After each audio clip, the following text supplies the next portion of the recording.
اللہ تبارک و تعالیٰ کا ہم پر فضل و کرم، اللہ کی عنایتیں، اللہ کی نوازشیں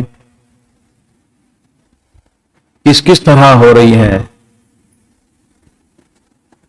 اس کو ملحوظ خاطر رکھیں تو اللہ سے محبت بڑھتی ہے۔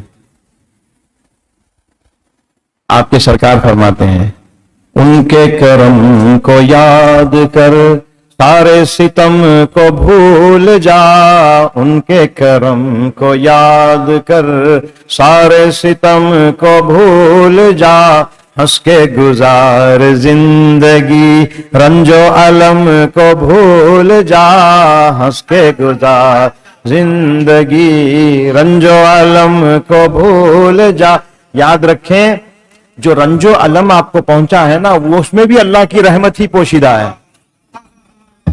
آقا کریم علیہ الصلوۃ والسلام فرماتے ہیں کہ مومن کو اگر کانٹا بھی چبھے تو اس کی جزا ہے۔ مومن کو اگر ایک رات کی بخار آ جائے، ایک رات کا بخار آ جائے، اللہ تعالیٰ بڑے بڑے گناہ اس کے بخش دیتے ہیں۔ تو بظاہر تکلیف ہے، حقیقت میں راحت ہے۔ اسی لیے سرکار کہتے ہیں ہنس کے گزار زندگی رنج و الم کو بھول جا۔ سمجھے آپ؟ تو شرط یہ ہے کہ آپ پہلے مومن بن جائیں۔ ہر انسان کو تکلیف پہنچے تو وہ راحت نہیں ہوتی، کسی کو عذاب ہوتا ہے، کسی کو باعث ثواب ہوتا ہے۔ سمجھے آپ؟ تو مومن بنے، مومن کے لیے ہر حال اس کا خیر ہی خیر ہے۔ جس حال میں بھی مولا رکھے خیر ہی خیر ہے، غربت میں رکھیں خیر ہے، تونگری عطا عنایت کرتے ہیں خیر ہے، قرضداری میں رکھیں خیر ہے، خوشحالی میں رکھیں خیر ہے۔ کسی کو اولاد نہیں ہے، اولاد مانگو، بلا شبہ ہم بھکاری ہیں، ہر چیز مانگیں گے، لیکن مجھ سے ناراض ہو کے نہیں۔ میں ہمیشہ کہتا ہوں کہ ہم دعا تو زبان سے کہتے ہیں کہ اللہ تو راضی ہو جا، تو راضی ہو جا، تو راضی ہو جا۔ کبھی آپ نے ٹٹولا ہے اپنے دل کو؟ کیا کبھی آپ اللہ سے بھی راضی ہیں کہ نہیں؟ ہمارا حال تو یہ ہے کہ ہم اللہ سے راضی نہیں رہتے ہوئے اسی حال میں اللہ کی رضا مانگتے ہیں۔ اللہ اکبر، اللہ اکبر۔ اصول تو یہ ہے کہ پہلے چھوٹا بڑے سے راضی ہو جاتا ہے۔ یجمان آپ دور کرو نہ کو یجمان، کیا سزا دیتے ہیں دیالو یجمان؟ تو کیا تمہاری ہر سزا کو میں برداشت کرتا ہوں، تم سے دور نہیں ہونا چاہتا، تم سے ناراض نہیں، تمہیں ناراضگی دور کر دو۔ یہاں بندہ ہوتے ہوئے ہماری حیثیت کیا ہے؟ اللہ اکبر، اللہ اکبر۔ اس سے مطمئن نے اللہ سے راضی نہیں۔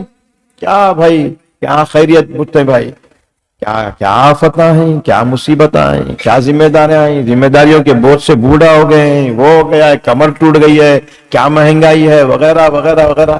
ہاں الحمدللہ، الحمدللہ زبان کی نوک پر الحمدللہ ہے، دل کے اندر اللہ سے جتنا ناراض اللہ سے کسی اور سے نہیں۔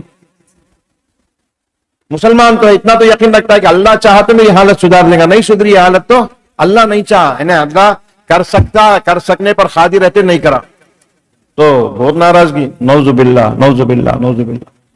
جس حال میں تم کو رکھا ہے رب کعبہ کی قسم، وہ حال ہی تمہارے لیے بہترین حال ہے، بہترین حال ہے۔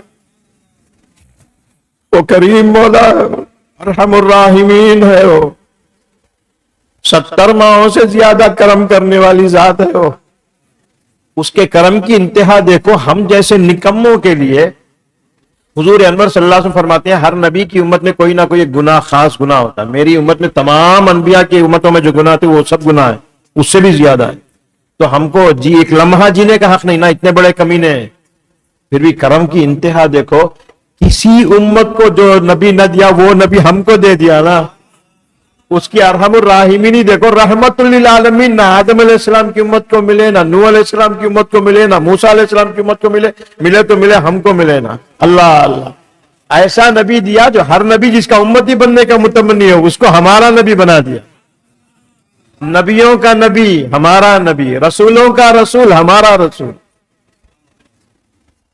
جی خود ارحم الراحمین ہوتے ہوئے ہم جیسے نکموں کے لیے رحمت للعالمین کو دے دیا۔ اللہ اکبر، اللہ اکبر۔ ہے خداوند بھی کریم اور محمد بھی کریم، دو کریموں میں گنہگار کی بن آئی ہے۔